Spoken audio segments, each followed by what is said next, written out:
IMF Pakistan का staff level agreement कब होगा? अब तो मई का महीना भी शुरू हो गया। जून में बजट होगा।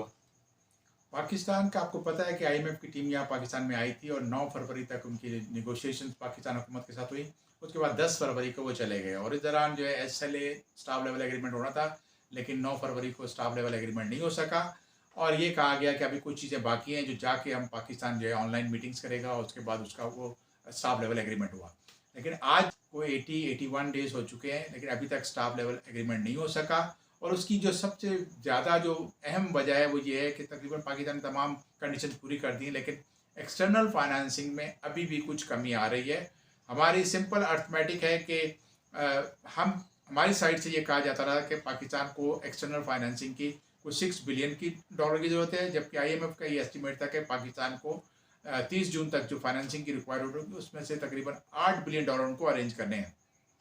बहरहाल आपस में जो नेगोशिएशन हुई उसके बाद उन्होंने 6 बिलियन डॉलर पे एग्री कर लिया और इस सिलसिले में पाकिस्तान ने जो एक्सटर्नल फाइनेंसिंग के लिए कोशिश की दोस्त ममालिक से, उसमें हमने देखा कि चाइना ने रोल ओवर किए और अभी हालिया दिनों में सऊदी अरब से कुछ 2 बिलियन डॉलर की एश्योरेंस भी आ गई और साथ ही अब उनका एक एग्रीमेंट भी जल्द होने वाला है। यूएई की तरफ से 1 बिलियन डॉलर की फाइनेंसिंग की एश्योरेंस दी गई है। इसके अलावा बायलेटरल्स में कोई अराउंड जो है मल्टीलेटरल्स में कोई अराउंड 500 मिलियन की फाइनेंसिंग अरेंज की जा रही है।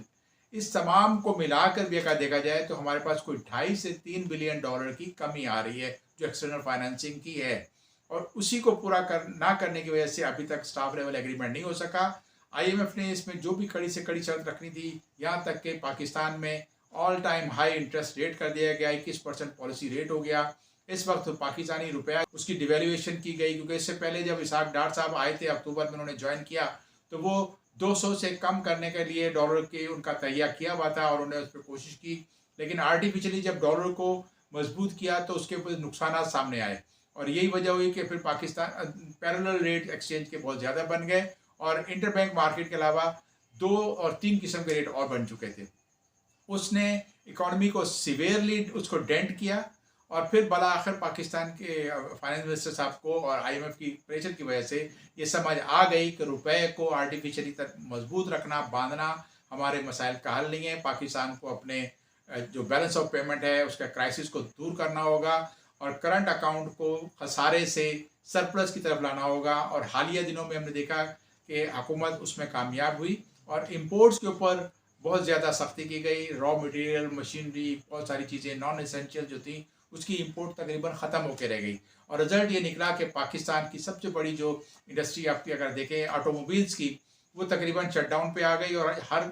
आए रोज़ कंपनीज जो है वो अपने शटडाउन को, अपने प्रोडक्शन को कट को आगे बढ़ा रही होती हैं। इसके अलावा स्टील इंडस्ट्री जो पाकिस्तान की बहुत बड़ी एक इंडस्ट्री है, जिसकी वजह से पाकिस्तान की दीगर कुछ 77 इंडस्ट्रीज चलती हैं, उस पर भी बहुत ज़्यादा दबाव आया है क्योंकि उसका रॉ मटेरियल भी पाकिस्तान में इंपोर्ट होता है और स्क्रैप के बगैर हमारी स्टील इंडस्ट्री नहीं चल सकती। इसी तरह से और दीगर इंडस्ट्रीज थी जिसकी वजह से आपके पाकिस्तान की जो आपकी इंडस्ट्रीज के ऊपर बहुत ज़्यादा प्रेशर आया और इंडस्ट्रीज ने अपना ले ऑफ शुरू किया, अनएम्प्लॉयमेंट बढ़ गई और आज पाकिस्तान में अगर हम देखें तो जो लेटेस्ट हमारी जो ग्रोथ है उसकी आईएमएफ ने प्रोजेक्शन की है कि पाकिस्तान को अराउंड 0.4 से 0.5% तक ग्रोथ कर सकेगा इस साल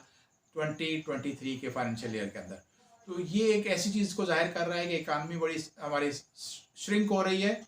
और हमारे मसाइल बढ़ते जा रहे हैं, लेकिन हुकूमत को अब कोशिश पूरी करनी होगी। इस सिलसिले में हमने दोस्त ममालिक से भी कोशिश कर ली और अब हमारे चाइना से भी हमारी रिक्वेस्ट चल रही है, डायलॉग्स हो रहे हैं और हो सकता है अनकरीब हुकूमत को वहाँ से भी कुछ खुशखबरी मिल जाए। लेकिन जब तक हमारे पास ये एक्सटर्नल फाइनेंसिंग की रिक्वायरमेंट पूरी नहीं होगी, क्योंकि पाकिस्तान अभी शॉर्ट है एक्सटर्नल फाइनेंसिंग के लिए